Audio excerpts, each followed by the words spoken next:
अखंड ज्योति, मई सन 1942। प्रेम किससे करें? संसार में कोई बाहरी वस्तु ऐसी नहीं है जिससे प्रेम करके सुख प्राप्त किया जा सके। नश्वर संसार की हर एक वस्तु प्रति क्षण बदलती हुई अपने परिवर्तन के लिए बड़ी सरपट चाल से दौड़ी जा रही है। पंच भौतिक पदार्थ जड़ हैं। इनमें अपनी निजी चेतना न होने के कारण उत्तर देने की क्षमता नहीं है। दीवार से प्रेम किया जाए तो वो इसके लिए न तो भला मानेगी न बुरा, और न किसी प्रकार का उत्तर ही देगी। रुपया, पैसा, गाड़ी, मोटर, मकान, जायदाद आदि से प्रेम करना ऐसा ही है जैसा दीवार से प्रेम करना। इन वस्तुओं में उत्तर देने की कोई शक्ति नहीं है और न वे आपके प्रेम द्वेष की कुछ परवाह करती हैं। पंच तत्व निरंतर परिवर्तन चक्र पर तीव्र गति से घूम रहे हैं। पैसा आज आपकी जेब में है, पर वो 10 दिन बाद न जाने कहां से कहां पहुंचेगा। बढ़िया कपड़ा आज लिया है, वो कुछ महीने में जीर्ण शीर्ण होकर नष्ट हो जाएगा। संसार की एक भी वस्तु ऐसी नहीं है जो अधिक समय तक ठहर सके। देर सबेर में सबको पूर्ण रूप से बदल जाना है। आज का महल एक दिन खंडहर बने बिना न रहेगा। यदि इन वस्तुओं से प्रेम किया जाए तो एक तो उधर से उत्तर न मिलने के कारण ये प्रेम एक पक्षीय और लंगड़ा रहेगा। दूसरे, जब ये नाशवान वस्तुएं बदल जाएंगी, चली जाएंगी या नष्ट हो जाएंगी तो उनके बिछोह का दुख होगा। प्रेम में दुख हो ही नहीं सकता। प्रेम तो आनंद का अवतार है। जहां दुख हो वहां समझना चाहिए कि प्रेम के स्थान पर मोह का अड्डा जम गया है। जड़ पदार्थों से मोह ही हो सकता है और मोह का फल दुख है। इसलिए समझना चाहिए कि उत्तर न देने वाली, परवाह न करने वाली, नष्ट होने वाली जड़ वस्तुएं हमारे प्रेम का पात्र नहीं बन सकती। अब प्रश्न उठता है कि जीवित प्राणियों से प्रेम करना चाहिए। आमतौर से शरीरधारी प्राणियों के स्थूल शरीरों से ही स्नेह किया जाता है, किंतु जिस कारण शरीरों से संबंध होता है वे कारण सदा स्थिर नहीं रहते, इसलिए स्नेह भी घट जाता है। युवक युवती रूप यौवन पर मुग्ध होकर एक दूसरे पर मरते हैं। जब जवानी ढल जाती है और बुढ़ापा आ घेरता है तो यौवन की उन तरंगों का कहीं पता भी नहीं लगता। बालक माता का स्तनपान करता है और जीवन के लिए उस पर निर्भर रहता है, पर जैसे जैसे उसके स्वार्थ माता के साथ कम होते जाते हैं वैसे ही वैसे उसकी ममता भी घटती जाती है। अंत में तरुण पुत्र अपनी वृद्धा माता की कुछ भी परवाह नहीं करता। न कमाने वाला पिता, निठल्ला भाई, असमर्थ मित्र, कुरूप और रुग्ण स्त्री किसे प्रिय लगते हैं? दूध देने वाली गाय, हल चलाने वाले बैल और सुंदर घोड़े तभी तक प्रिय लगते हैं जब तक कि वे समर्थ हैं। असमर्थता आते ही उनसे पीछा छुड़ाने को जी चाहता है। जीवित प्राणियों के शरीरों से प्रेम करने में एक और व्यथा है कि जिन शरीरों से मोह बंधन अधिक बंध जाता है उनके बिछोह पर बड़ी मर्मांतक पीड़ा होती है। जिन्हें अपने प्रिय पात्रों का चिर बिछोह सहना पड़ा है, अपने कलेजे की हुक का अनुभव वही कर सकते हैं। विचारणीय बात है कि यदि प्राणधारियों के शरीरों से प्रेम करना उचित है तो फिर उसमें ये विक्षेप क्यों उत्पन्न होता है? असल में जिस प्रकार अन्य जड़ पदार्थ हैं उस प्रकार प्राणियों के शरीर भी पंचभूतों से बने हैं। इनमें भी कोई पदार्थ ऐसा स्थिर और चैतन्य नहीं है जो आत्मा का प्रेम पात्र बन सके। बाहर का जड़ जगत का कोई भी पदार्थ ऐसा नहीं है जो तत्वतः प्रेम का अधिकारी हो। स्वभावतः बाहरी वस्तुओं से मोह हो सकता है, प्रेम नहीं। जड़ और चैतन्य का कोई जोड़ा नहीं, दोनों की भिन्नता हो ही नहीं सकती। प्रेम की ज्योति जगमगा रही है, उसे जागृत करके हम अपने अंदर प्रेम की सरिता बहा सकते हैं। ये जानना चाहिए कि परमात्मा कोई पृथक वस्तु नहीं है। आत्मा के उच्चतम दशा में पहुंचकर जैसे सच्चित्त आनंद स्वरूप बन सकते हैं, जैसे महान समर्थ विशाल अंतःकरण वाले उदार बन सकते हैं, उस अपनी सर्वोच्च स्थिति की कल्पना ही ईश्वर है। अपने इस महान तथा विकसित रूप, जिसे आम तौर से ईश्वर के नाम से पुकारा जाता है, से ही प्रेम करना योग्य है।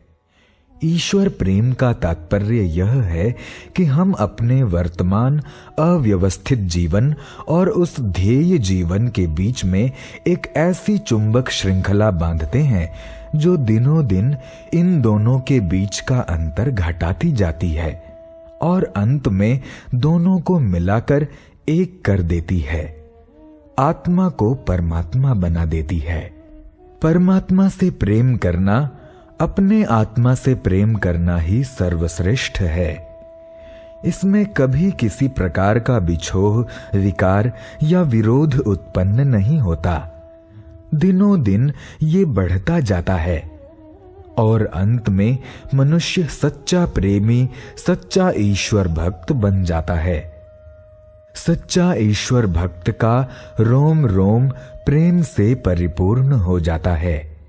उसके मन, वचन, कर्म से प्रेम टपकता रहता है, क्योंकि उसके भीतर बाहर प्रेम ही प्रेम तो भरा हुआ है। देखने वाले देखते हैं कि वो हर प्राणी पर स्नेह की वर्षा कर रहा है। त्याग और सेवा के लिए अपरिचित के साथ भी वैसे ही तत्पर रहता है मानो ये उसके सगे संबंधी हों।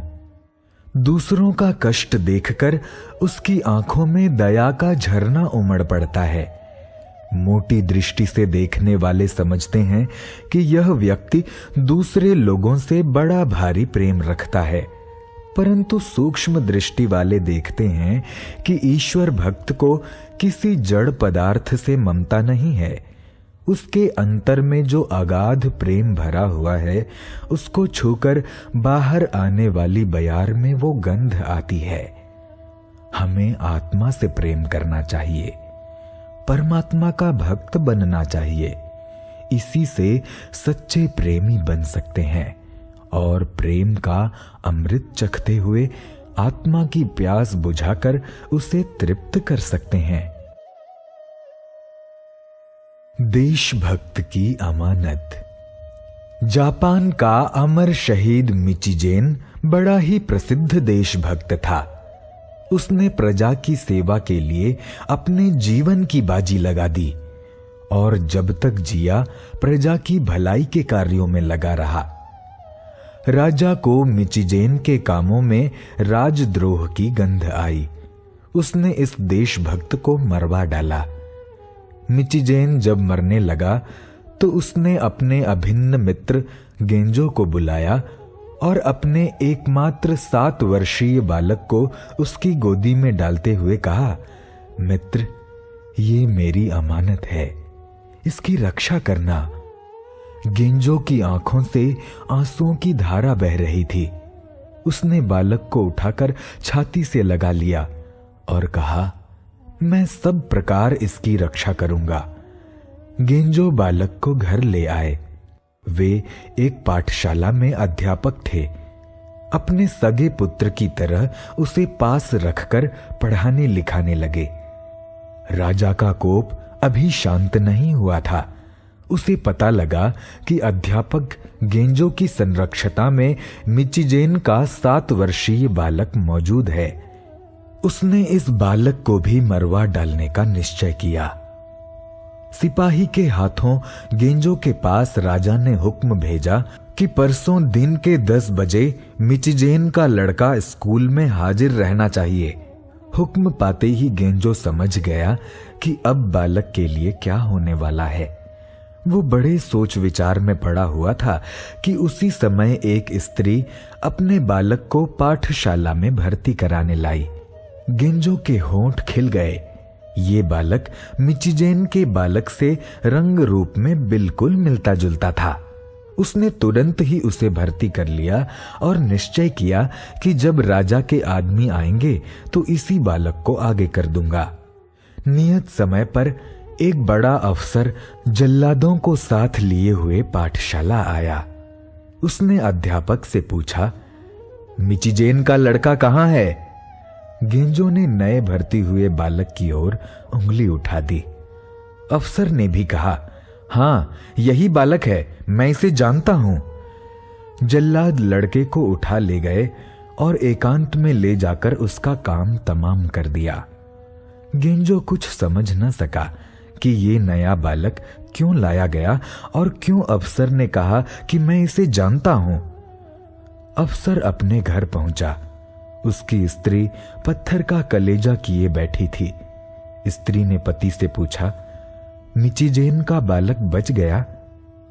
अफसर ने कहा, हां बच गया, पर उसकी जगह तुम्हारा पुत्र चला गया। माता की आंखों में से पुत्र प्रेम बह चला। उसने अंचल में मुंह छिपाकर कहा, सो मैं जानती हूं, मेरा बेटा परोपकार के लिए गया है। अफसर ने जानबूझकर अपने बालक को अपनी स्त्री के हाथों पाठशाला में भेजा था। वो जानता था कि ऐसा करने से मिचिजेन जैसे देशभक्त का बालक बच सकता है। एक सच्चे देश सेवक की अमानत को बचाने के लिए अफसर को इतना करना आवश्यक मालूम हुआ था। देश सेवा का मार्ग। प्लेटो ने एक स्थान पर लिखा है कि किसी देश का इससे अधिक सौभाग्य क्या हो सकता है कि उसमें श्रेष्ठ आचरण वाले स्त्री पुरुषों का बाहुल्य हो। कवि वॉल्ट व्हाइटमैन का कथन है कि किसी देश की महत्ता उसके ऊंचे भवनों, शिक्षालयों, संपत्ति कोशों से नहीं हो सकती। बलवान और चरित्रवान व्यक्ति ही अपने देश को महान बना सकते हैं।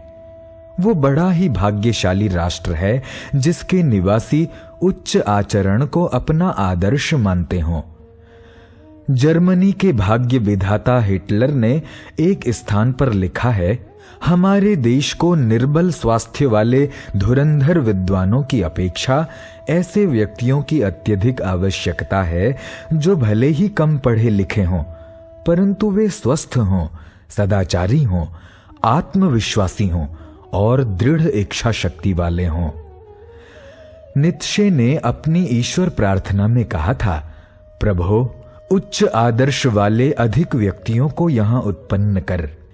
देश की सबसे बड़ी आवश्यकता यह है कि हम उच्च आचरण वाले, निर्भीक, साहसी, सदाचारी और स्वस्थ मनुष्यों की संख्या बढ़ावें।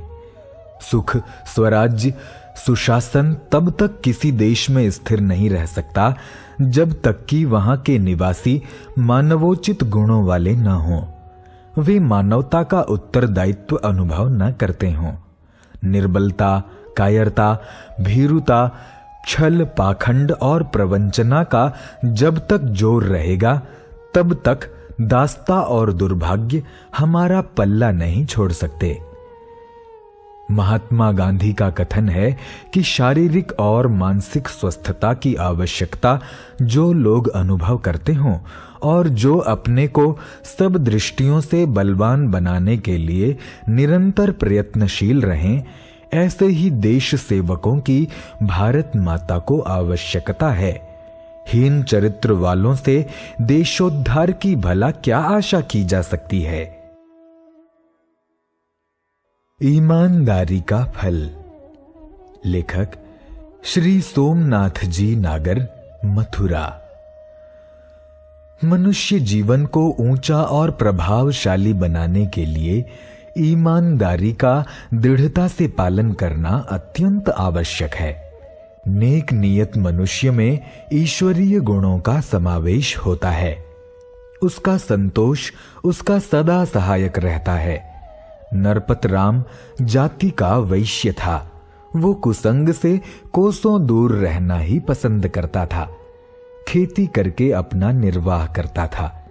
एक बार उस प्रांत में सूखा पड़ जाने से अन्न पैदा नहीं हुआ, अतः उसने परदेश जाकर नौकरी करने का निश्चय किया।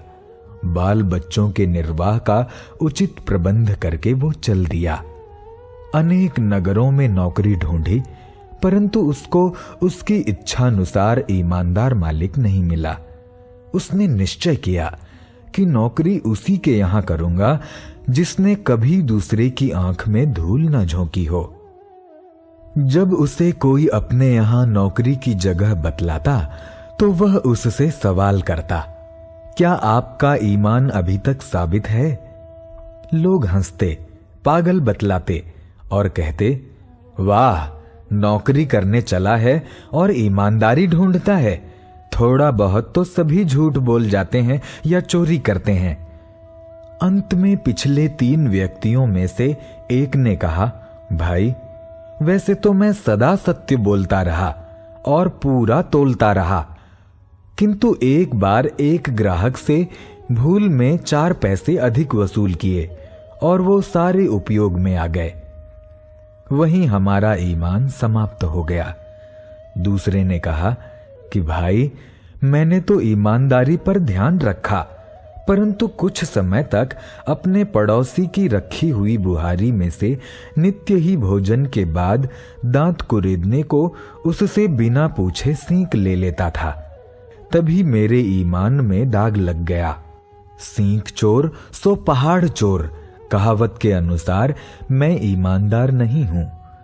तीसरे साहूकार ने कहा, भाई, तुम मेरे यहां नौकरी करो।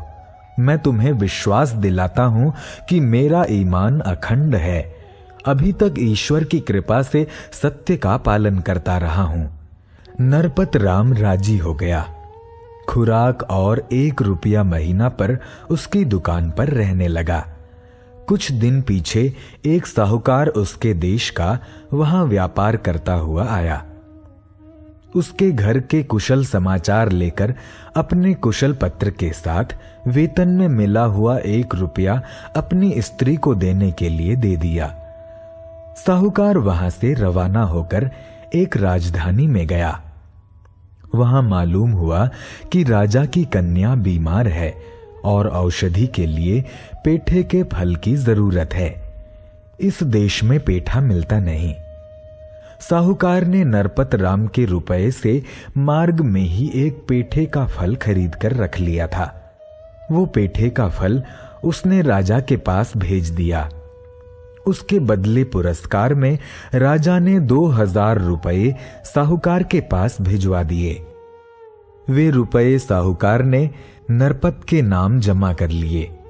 घर आकर वो रकम नरपत की स्त्री को सौंपने लगा, किंतु वो डरी कि साहूकार कहीं कोई जाल तो नहीं फैलाता है। किंतु साहूकार ने सब वृत्तांत कहकर उसे विश्वास दिलाया और उस रुपये से उसका मकान बनवाया और उसके बच्चों के पढ़ने और निर्वाह का प्रबंध कर दिया। आनंद के साथ 1 वर्ष व्यतीत हुआ। नरपत भी नौकरी से छुट्टी लेकर घर को आया तो उसने अपनी झोपड़ी के स्थान पर पक्का मकान खड़ा हुआ देख सुदामा की भांति चकित रह गया और अपनी स्त्री को सुंदर वेशभूषा में देखकर भी संदेह में पड़ा। जब उसे सब कथा सुनाई गई तब उसे भगवान सत्यनारायण के चमत्कार पर अटल विश्वास हुआ।